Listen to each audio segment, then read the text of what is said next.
কোরআন যেখানে নেই এখানে যদি আপনি ভালো হওয়ার নিয়তেও চান, আপনাকে খারাপ বানানোর দায়িত্ব হামসার।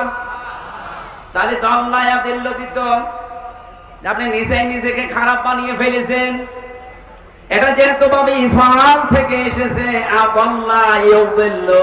বাংলা অর্থ দাঁড়িয়েছে আপনি হয়তো ভালো হওয়ার নিয়তে কোন জায়গায় গিয়েছিলেন, কিন্তু সেখানে কোরআন ছিল না, কোরআনের কর্মসূচি চলে না, আপনি গেলেন কেন সেখানে? এই জন্য আল্লাহ নিজে দায়িত্ব নিয়ে আপনাকে গোমরা বানাবে, আর গোমরা মানুষ হবে। ওয়ালা তামুতুন্না ইল্লা ওয়া আনতুম মুসলিমুন।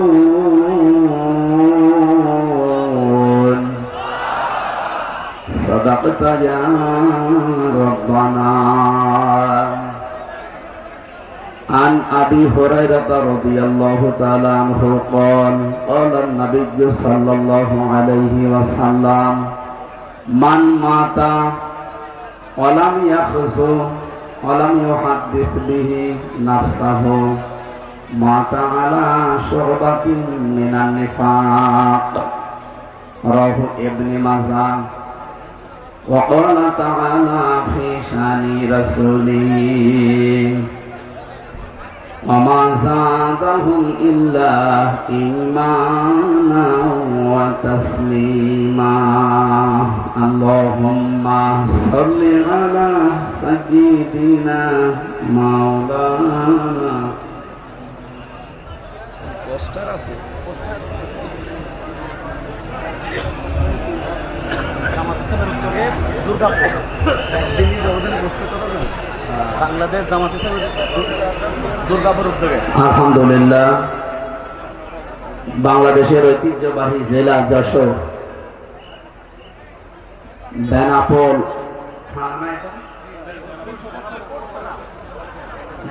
পোর্ট থানার উদ্যোগে বাংলাদেশ জামাত ইসলামী দুর্গাপুর ওয়ার্ডের 2 নম্বর ওয়ার্ডের উদ্যোগে আয়োজিত তাফসীরুল কোরআন মাহফিলের স্বনামধন্য সভাপতি জনাব আব্দুল মাজিদ আতালাল্লাহু উমরাহু ওয়া বারাকাল্লাহু ফি হায়াতি, মাহফিলের প্রধান অতিথি শাইখুল মাশায়েখ, বিশিষ্ট ইসলামী চিন্তাবিদ, শিক্ষাবিদ, আমাদের অভিভাবক জনাব মাওলানা আজিজুর রহমান, কর্ম পরিষদ সদস্য বাংলাদেশ জামাত ইসলামী কেন্দ্রীয় কমিটি। এখানে বসা আছে যশোর পশ্চিমে বাংলাদেশ জামাত ইসলামীর জেলা আমির মাওলানা হাবিবুর রহমান দামাত বারকাতুহুমুল আলিয়া। এতক্ষণ পর্যন্ত যারা এখানে আলোচনা রেখেছে, আপনাদের এই মাহফিলে যার উদ্দেশ্যে যার মাধ্যমে এসেছি, আপনাদের এলাকার সন্তান ইসলামিক চিন্তাবিদ যারা মাওলানা এনামুল হাসান বিন নূর, আলোচনা রেখেছেন মাওলানা রবিউল ইসলাম, আমার আগে যারা কথা বলছিলেন আপনারা দেখেছেন যশোরের কৃতি সন্তান ইসলামী সঙ্গীত শিল্পী শ্রদ্ধাভাজন ব্যক্তিত্ব আমার বড় ভাই জনাব কবির বিন সামাদ আতালাল্লাহু উমরাহু ওয়া বারাকাল্লাহু ফি হায়াতি। এর আগে সুরের জগতে মাতিয়ে রেখেছিলেন যশোরের আর এক সন্তান ইসলামিক সঙ্গীত শিল্পী বিশিষ্ট আইনজীবী জনাব অ্যাডভোকেট রকনুজ্জামান রকন ভাই। মঞ্চে বসা আছেন অত্র এলাকার সর্বজন শ্রদ্ধাভাজন ব্যক্তিবর্গ। একটা একটা করে নাম বললে অনেক সময় যাবে, আমাদের হাতে সময় কম। আমরা একবারেই সবার জন্য দোয়া চাচ্ছি, দোয়া করছি। ওয়ারাফা'না লাকা যিকরাক, আল্লাহ যার যা ঈমান আমল আছে সে অনুযায়ী দুনিয়া আখিরাতে তার সম্মান মর্যাদা যেন আরো বাড়িয়ে দেন, বলেন আমিন। সামনে বসা মুসলমান ভাইরা, পর্দার আড়ালের সম্মানিতা মা এবং বোনেরা, প্রশাসনের ভাইরা, প্রাণ প্রিয় যশোরবাসী, আল্লাহর দরবারে শুকরিয়া জানাচ্ছি যিনি একটা বিশাল পাথর আমাদের বুকের উপর থেকে নামিয়ে দিয়েছেন। জবান খুলে বলেন আলহামদুলিল্লাহ। এটা যে একটা নিয়ামত, এটা মানেন তো? অনেকে এখনো পর্যন্ত নিয়ামত স্বীকার করতে রাজি না। তারা তো আসলে টের পায়নি, তারা তো বেহেশতে ছিল। এই কারণে ওরা যে নিয়ামত এটা এখনো মানে না, বলে না এটা একটা গজব। হ্যাঁ, ওয়ালা ইয়াজিদু যালিমিনা ইল্লা খাসারা। জালেমদের জন্য দিন যত যাবে এই দেশে এখন তাদের ক্ষতি বৃদ্ধি হতে থাকবে।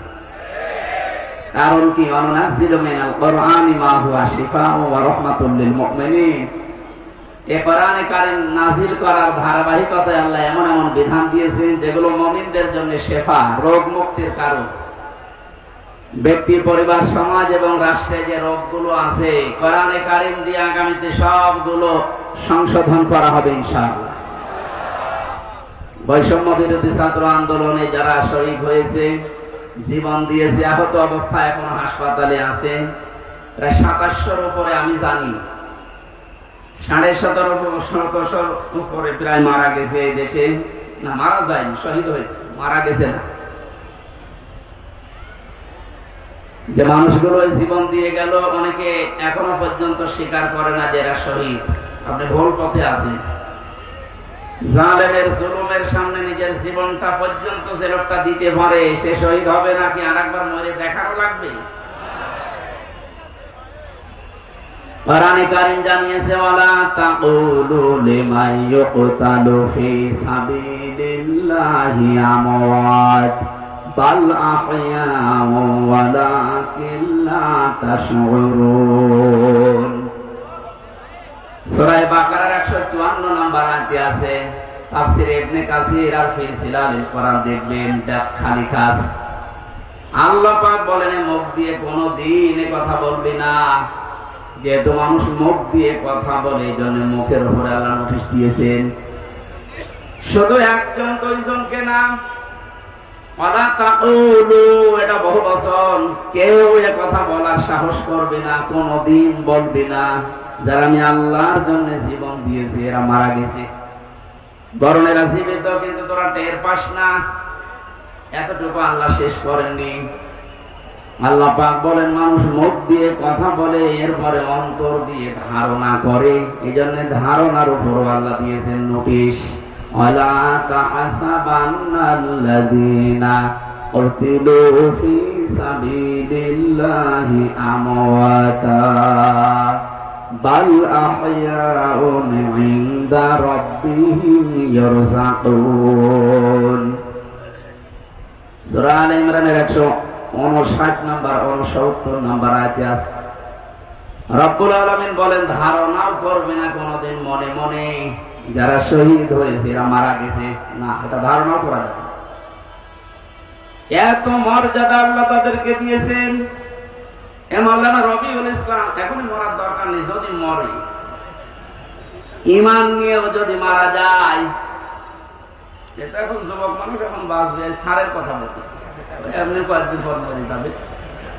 উনি যদি ঈমান নিয়েও মারা যায়, কয়েকদিন আগে হজ করে এসেছে তো আলহাজ জাহাঙ্গীর আলম, প্রফেসর মানুষ, উনি যেন মারা যায় ঈমান নিয়ে মারা গেল, কবরে রেখে আসবে, ঘুমিয়ে পড়বে, কিয়ামতের আগে উঠবে, এর আগে আর খবর নেই। এতটুকু শেষ। কিন্তু শহীদ আবু সাঈদ, শহীদ আল্লামা দেলাওয়ার হোসাইন সাঈদী রহমাতুল্লাহ আলাইহি 90 সালে ময়দানে তিনি একবার এসেছিলেন। এখন চলছে 24 সাল। এই 34 বছরের ভেতরে এখানে আর কোরআনের কথা এভাবে মনে হয় হয়নি।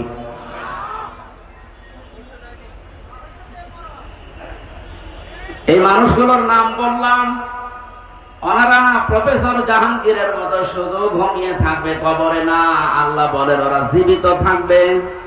ইনদা রাব্বিহিম ইয়ারযাকুন, ওরা তাদের রবের কাছে রিজিক খাবে। সুবহানাল্লাহ। আমরা জানি মানুষ ঘুমিয়ে থাকলে খায় না, যেহেতু উনি ঘুমিয়ে পড়বে এই জন্য ওনার খাওয়ার দরকার নেই।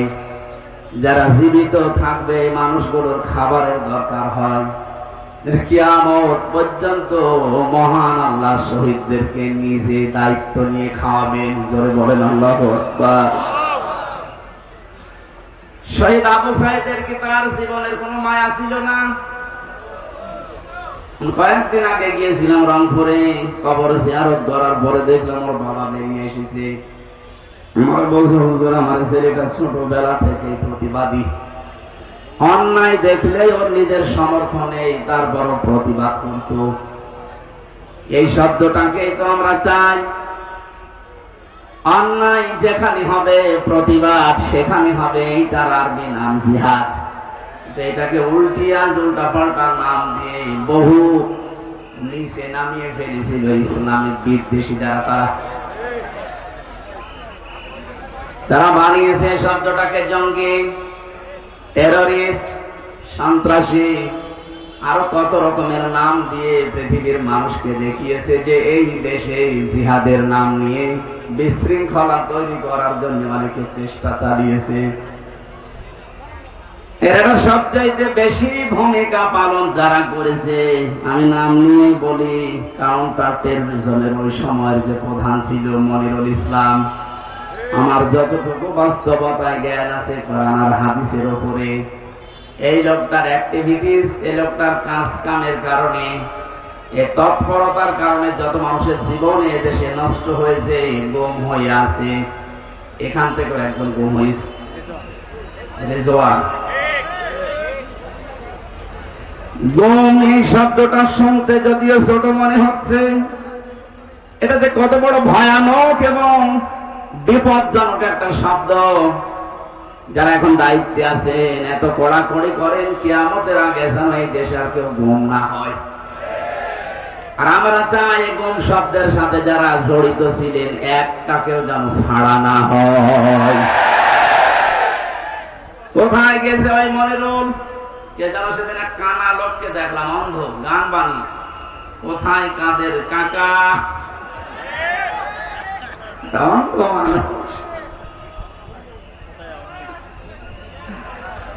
সুতরাং আমরা চাই গুমের সাথে যারা জড়িত ছিলেন, আয়না ঘর বানিয়ে যারা মানুষকে একদিন 2 দিন না 8 বছর 10 বছর পর্যন্ত,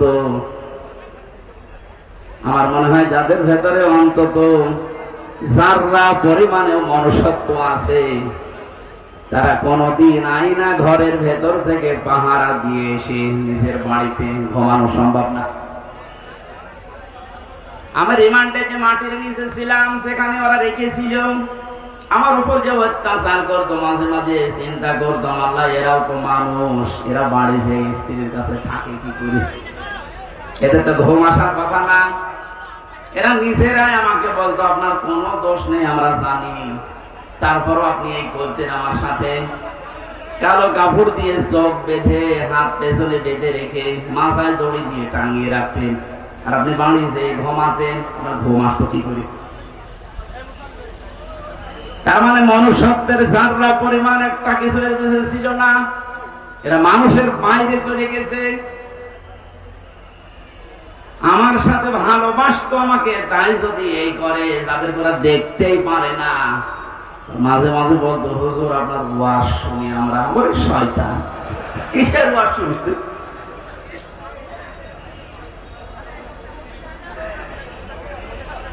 আমি এখান থেকে একটা মেসেজ দিতে যাচ্ছি, যেহেতু রেকর্ড হচ্ছে।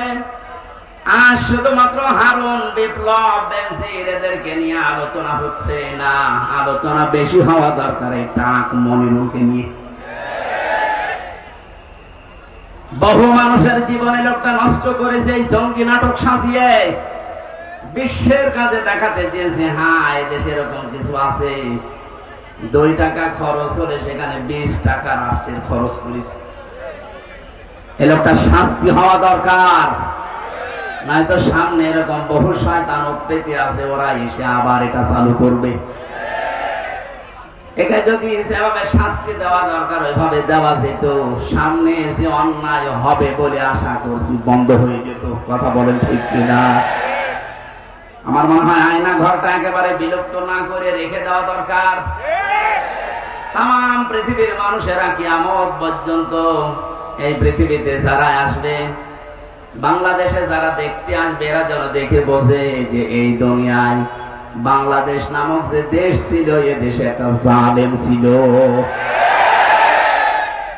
1628 জন মানুষ দায়িত্বে ছিল, তার ভেতরে একজনের হাত খোলা ছিল, আর বাকি 1627 জন মানুষের হাত সব বাঁধা ছিল। গত কয়েকদিন আগে আমার যত মামলা ছিল সব ঢিসমিস হয়ে গেছে, সব বেকসুর খালাস দিয়ে দিয়েছে। আমি মনে করলাম মাননীয় আদালতকে প্রশ্ন করে যে মাননীয় আদালত, এই মামলা তো 3 বছর আপনার কাছে ছিল, প্রত্যেক মাস 2 মাস 3 মাস পরে পরে মামলা আপনার কাছে আসতো, 3 বছরে কতবার এসেছে, আপনি কোনদিন এই মামলার রায় দিলেন না। আগে বলতেছে হাত বাঁধা, এখন হঠাৎ করে রায় দিয়ে, শুধু রায় না বেকসুর খালাস, তার মানে আপনি প্রমাণ করে দিলেন যে আমার কোনো দোষ নেই। কথা বলেন না কেন? আমার কোনো দোষ পাইনি, এই জন্যই তো আমাকে বেকসুর খালাস দিয়েছেন। তাহলে আমার 3টা বছর যে নষ্ট করে দিলেন, কেড়ে নিলেন, যেভাবে কষ্ট দিলেন, আপনাকে জেলখানার কন্ডেম সেলের ভেতরে আমারে রাখলেন। আমি চাই আমার মামলার আয়ু ওই মিজান থেকে শুরু করে একেবারে উপরে যিনি বসা ছিলেন, যারা এর সাথে জড়িত, প্রত্যেককে আমার মতো 3 বছর শাস্তি দেওয়া হোক। বেশি বলে ফেললাম না? বেশি না।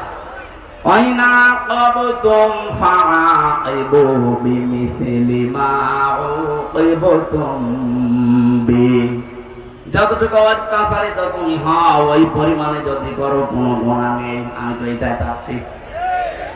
আপনি আমার উপরে যা করেছেন, আমারটা আমি বললাম, ব্যারিস্টার আরমানের উপরে যা করেছেন 8 বছর, আমাকে তো 1 তালা মাটির নিচে নিয়েছিলেন, আর ওরে নিয়েছে 3 তালা মাটির নিচে। আজান কি, দিন কখন রাত কখন আমরা জানতাম না, আন্দাজে ইশারায় নামাজ পড়তাম। এই কঠোর অবস্থা 1 দিন 2 দিন হলে মেনে নেওয়া যায়, 8 বছর তার কল্পনার বাইরে চলে যাবে। এরপরও অনেকে সাফাই গাছে যে কি করেছে, তারে কুকুরের মতো তাড়িয়ে দিলেন।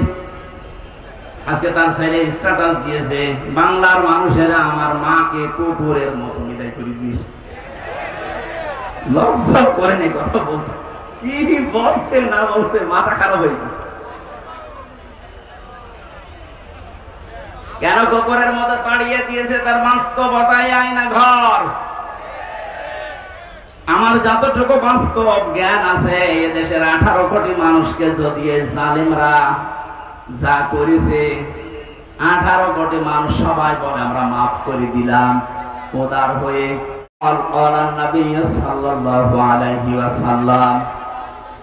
কথা বলেন কেন?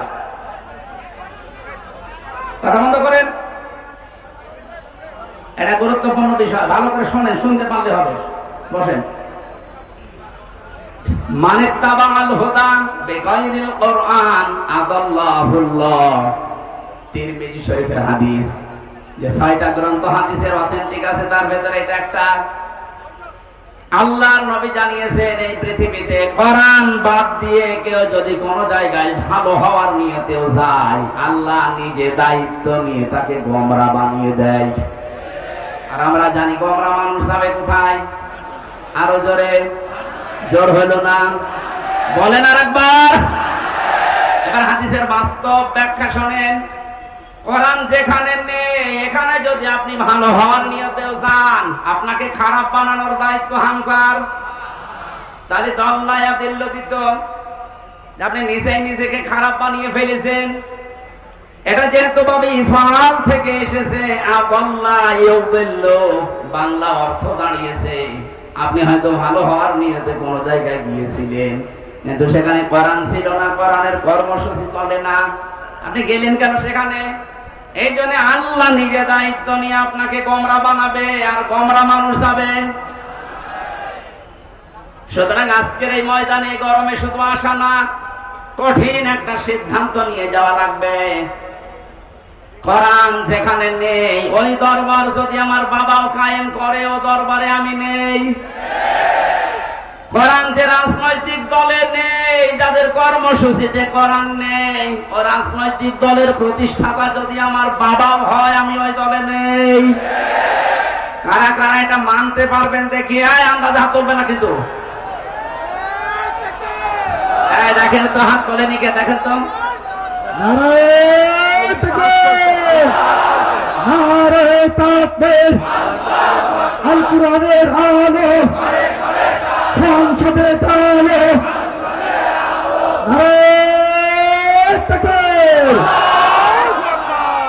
এই পুলিশের হাত তোলার দরকার নেই পুলিশ তো নিরপেক্ষ থাকবে পুলিশ হাত না তারপরও আপনাদের কোরআনের পক্ষে থাকা লাগবে আপনি কি জাহান্নামী হতে চান এটা আমি আর কি করার জন্য খেলা করার জন্য বলি না কোরআন যেখানে নিয়ে এসেছে দল হোক যদি জামাতে ইসলামী বাংলাদেশের ভেতরে কোরআন না থাকে কোরআনের কর্মসূচি না থাকে এই দলে থাকা এখানে সাপোর্ট করা হারাম বলেন কিন্তু কোরআন যদি থাকে কোরআনের কর্মসূচি থাকে ওখানে সাপোর্ট করা রায় দেওয়া ভোট দেওয়া সমর্থন দেওয়া সুপারিশ করা ফরজ নামাজের মতো ফরজ বলেন আমার মনে হয় মাহফিল আজকে হয়ে গেছে যদি আপনি মেনে নিতে পারেন তাহলে মোনাজাত করে দিন কে ওয়াজ করব আর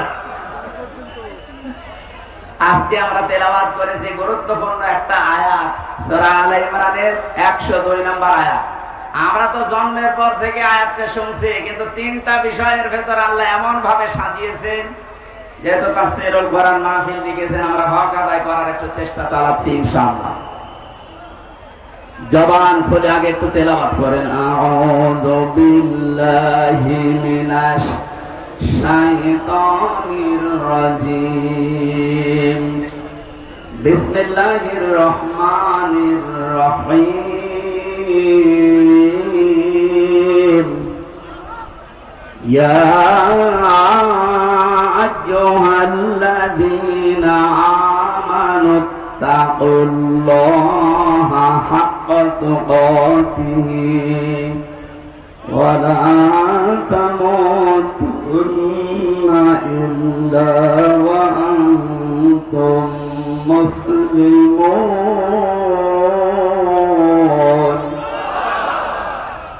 সূরা আলে ইমরান নামকরণ আছে ঐতিহাসিক প্রেক্ষাপট আছে বাস্তবতার কিছু শিক্ষা আছে সবগুলো বলতে গেলে আবার আজান হয়ে যাবে আমি শুধু এখান থেকে যে শিক্ষাগুলো বের করতে পেরেছি ওইগুলো আপনাদেরকে আমি শোনাচ্ছি আল্লাহ প্রথমেই ডাক দিয়েছেন শুধু ঈমানদারকে এই আয়াতের মুখাতাব যারা তারা ঈমানদার কোনো বেঈমান এই আয়াতের ভেতরে নেই এখানে যদি কোনো বেঈমান থাকে আপনি চলে যান দেখেন তো কোনটা যাচ্ছে না এটা না বেঈমানের আর ঈমানের কি পার্থক্য মানে আমি যে ঈমানদার এটা বোঝা যাবে কখন ইদা সাররাতকা হাসানাতুকা ওয়া সাআতকা সাইয়্যাতুকা ফাআনতা মুকমিন সাহাবী প্রশ্ন করলেন হে নবী আমার যে ঈমান আছে আমি কিভাবে টের পাবো বিশ্ব নবী বলেন যখন তোমার ভালো কাজগুলো তোমাকে আনন্দ দেবে অন্যায় কাজ দেখলেই তোমার কষ্ট লাগবে তখন বুঝবে যে তোমার ঈমান আছে ও বেনাপোলবাসী এই বেনাপোলে এমন মানুষ আমি পেয়েছি ভালো কাজ দেখলে করলে ওর আনন্দ লাগে না কষ্ট লাগতো এই ময়দানে এনামুল হাসান আমার মাহফিল নিয়েছিল এখানে যিনি ওই সময় দায়িত্বে ছিল কি অপূর্ব নাকি নাম যেন সে যে হাসান হোক এতটুকু মনে আছে আমার লোকটা আমার নিজে জানিয়েছে আপনি যেন যশোর পার হবেন না মনে দেশ ওর বাবার এখন মামলা খেয়েছে এখন টের পাচ্ছে ওর যে অন্যায়ের ফেরেশতা দেখলাম ফেরেশতা যদি ওরে ধরে ওর বাপ বলার সময় দেবে না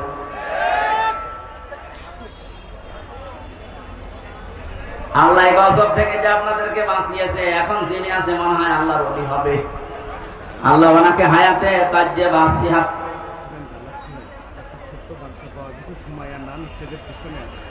একটা ছোট বাচ্চা পাওয়া গেছে সুমাইয়া স্টেজের পেছনে আছে যদি কারো হয়ে থাকে মাইকের আওয়াজ যাচ্ছে যত দূর ওখান থেকে নিয়ে যা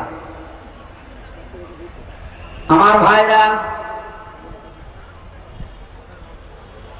কি বলতে গেলাম আমি তো সারা ভুলে গেলাম এভাবে হঠাৎ করে আসলে ঠিক আছে ওইটুকু মনে আছে আমার সম্মানিত ভাইরা যে যিনি আছেন দায়িত্বে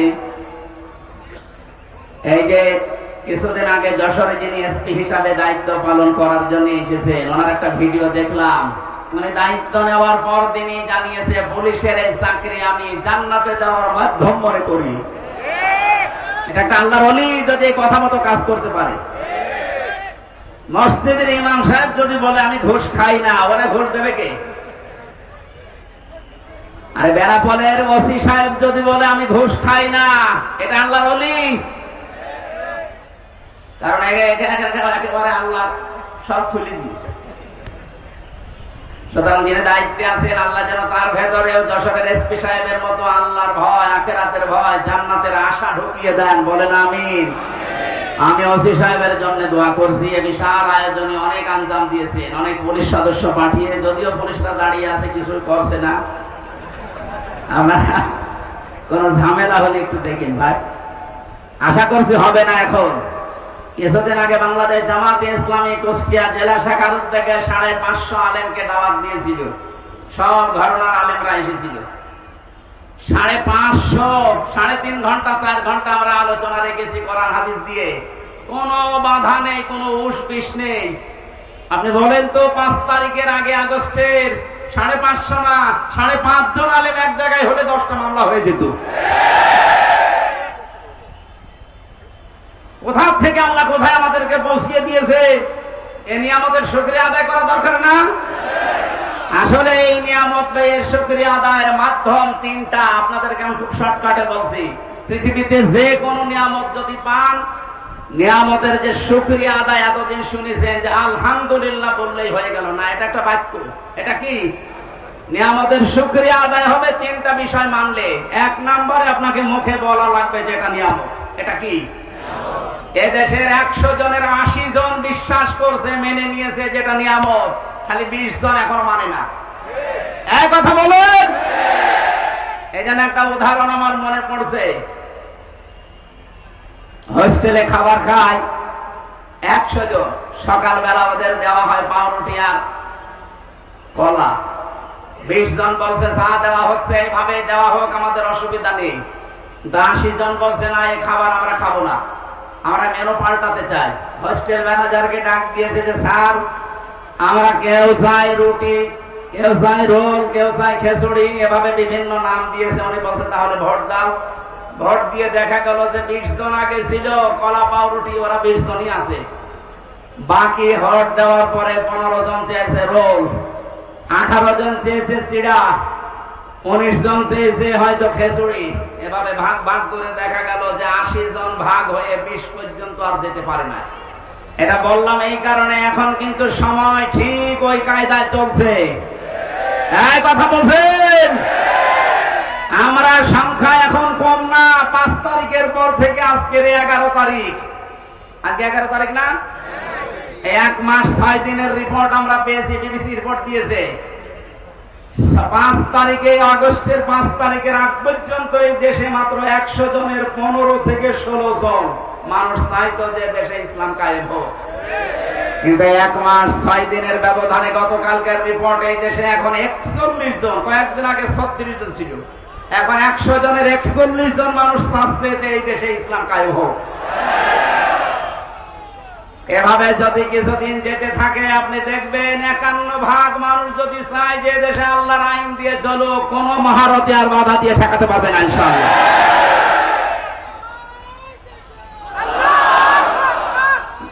আমার কথা শেষ করতে বসা বসা। সম্মানিত ভাইরা, আমরা 80 জন, এরপরও আমরা 20 জনের সাথে পারছি না, কারণ ওরা সব এখনো কলা পাউরুটি দিয়ে আছে। কথা বলেন। আমরা 80 জন যদি এখন ভাগ ভাগ হয়ে 15, 17, 18, 19 যায়, 20 পার হতে না পারি, কিয়ামতের আগে কিন্তু এদেশে আল্লাহর বিধান আসবে না। আমরা চাই ছোটখাটো বিষয়ে সব মতপার্থক্যবাদ। এই আয়াতের পরবর্তী আয়াতে এই কথাগুলো আল্লাহ দিয়েছেন, তোমরা সবাই মিলে ঐক্যবদ্ধ হয়ে আল্লাহর রজকে আঁকড়িয়ে ধরো। মাওলানা মামুনুল হক হাফিজাহুল্লাহ 3 বছর আমার সাথে ছিল পাশের রুমে। উনি মাঝে মাঝে আমার বলতেন, হামজা, বাইরে ভাবতাম কি আর ভেতরে এসে দেখছি কি। আমরা মারামারি করতাম বাইরে, 5 কলিনা 3 কলিনা লম্বা টুপি এই নিয়ে। মওদুদী রহমতুল্লাহ আলাইহির এই ভুল আমরা ধরতাম। কেউ হাত বাঁধা নিয়ে, কেউ মোনাজাত নিয়ে ফতোয়াবাজি করতাম। আর এখানে এসে বাস্তবতায় কি দেখছি, বাইরে যদি যেতে পারি, কথা দিয়ে গেলাম তোমার সাথে, বাইরে যেতে পারলে সব ছোটখাটো বিষয় বাদ আমরা সব এখন আল্লাহর দ্বীনের জন্য এক হব। আমি দেখতে পাচ্ছি ইউনিয়নের কথা রাখতেছে, সব ঘরনার ইসলামী মাইন্ডের হোক আর যারা উদারপন্থী এই দেশে আছে জালেম বাদ দিয়ে, তারা সব এখন প্রায় এক হয়ে গেছে। যেহেতু এটা ফরজ উনি উপলব্ধি করেছে, উনি তো আর আমার মতো ছোটখাটো হুজুর না, শাইখুল হাদিসের বেটা শাইখুল হাদিস। এক কথা বলে না কেন, যে সিদ্ধান্ত নিয়ে উনি এগিয়ে এসেছেন। আর যেভাবে মানুষ ছাড়া দিচ্ছে দেশের সব ইসলামপন্থী মানুষেরা, সামনে একটা সম্ভাবনা আমি দেখতে পাচ্ছি। ভেতরের অবস্থাটা বাইরে এসে এখন যেটা বুঝলাম, আমার আল্লাহ মনে হয় চাচ্ছেন যে তার কালাম দিয়ে আমাদের এই দেশটা চলুক। এই জন্য পাঠাতে হবে ডিপজলকে, মিশন সওদাগরকে, পরিমণিকে পাঠাবেন, যাকে মাওলানা আজিজুর রহমান। কথা বলে